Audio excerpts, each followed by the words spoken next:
नमस्कार दोस्तों, मैं पत्रकार सिराज साहिल। बिहार दिवस पर सभी बिहार वासियों को हार्दिक शुभकामनाएं। बिहार बहुत गौरवशाली इतिहास रखता है और यहाँ की सांस्कृतिक विरासत पूरे विश्व में मशहूर है। पूरे देश में बिहार के लोग आईएएस, आईपीएस, डॉक्टर, इंजीनियर बनकर राष्ट्र सेवा कर रहे हैं, लेकिन इतनी ज़्यादा प्रतिभाओं का धनी बिहार राज्य बीमारू और पिछड़ा राज्य बनकर रह गया है। ये बड़ा सोचनीय मुद्दा है।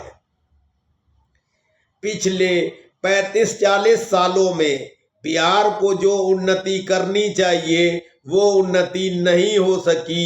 इसके पीछे मुख्य कारण हमारे सत्ताधारी राजनीतिक दल और नकारा विपक्षी नेता ही जिम्मेदार हैं। बिहार में नवंबर में फिर विधानसभा चुनाव होना तय है। इसको लेकर अभी से सत्ताधारी गठबंधन और विपक्षी गठबंधन सहित सभी राजनीतिक दल जी जान से जुट गए हैं। कुछ लोग जात पात का समीकरण बैठाने में लगे हैं, वहीं कुछ राजनीतिक दल अत्यधिक धन खर्च कर जनता को अपनी ओर आकर्षित करने में लगे हैं। मेरा मानना है कि बिहार की जनता अगर अपनी बुद्धिमत्ता का इस्तेमाल करे, जो उसको बहुत भरपूर मात्रा में प्राप्त है, कमोबेश देश के सभी राज्यों की तुलना अगर बिहार से की जाए तो यहाँ के नागरिक और मतदाता राजनीतिक तौर पर सबसे ज़्यादा परिपक्व हैं। लेकिन बिहार की जनता और यहाँ के मतदाता भी राजनीतिक दलों के मक्कड़जाल में फंसकर जात पात और धन बल बाहुबल के चक्कर में आ जाते हैं और अपने कीमती वोट का इस्तेमाल किसी एक नकारा व्यक्ति के पक्ष में ही करने को अंतिम समय में मजबूर हो जाते हैं। मेरा तो ये बिहार की जनता और मतदाताओं से आह्वान है कि वे उनके बीच जो भी मतदाताओं से वोट मांगने प्रत्याशी आए, वो किसी भी राजनीतिक दल का क्यों ना हो, उसके राजनीतिक दल को कम देखें और उसके व्यक्तित्व, कर्तृत्व, उसकी शिक्षा, उसकी क्षमता का आकलन जरूर करें। मेरा बिहार की जनता और मतदाताओं से यह भी आह्वान है कि वे अपने बीच आने वाले नेताओं से वैकल्पिक विकास की व्यवस्था जानने का प्रयास करें। उनसे सवाल पूछें कि हम आपको वोट क्यों दें, और अपनी समस्याएं बताएं और उनसे कहें कि इसका समाधान आपके पास क्या है।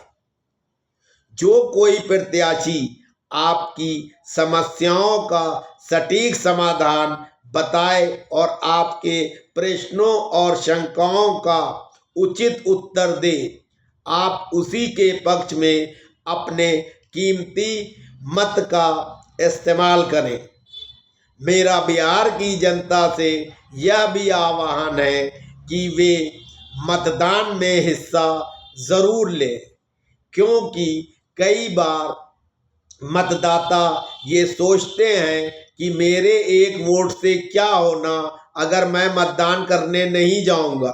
इसी तरह से अगर 100 लोगों ने सोच लिया और फिर 1000 लोगों ने सोच लिया, फिर 10,000 लोगों ने सोच लिया, फिर 1 लाख लोगों ने सोच लिया, फिर 10 लाख लोगों ने सोच लिया, इसी तरह से पूरी तरह मतदान नहीं हो पाता तो भी नकारा लोग चुनाव जीत जाते हैं।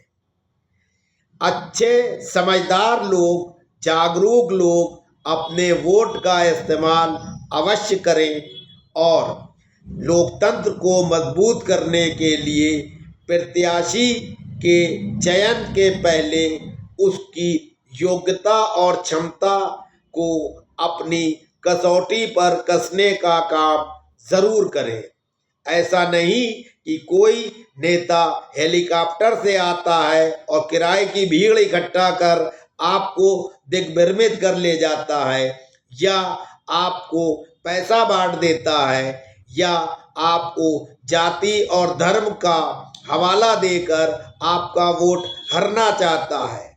आपको बिहार और अपने भविष्य और अपने बच्चे के भविष्य के लिए मतदान में हिस्सा लेना चाहिए और मतदाताओं को पूरी सतर्कता के साथ अपने कीमती वोट का इस्तेमाल अवश्य करना चाहिए। बिहार हित में जारी। जय हिंद। नमस्कार।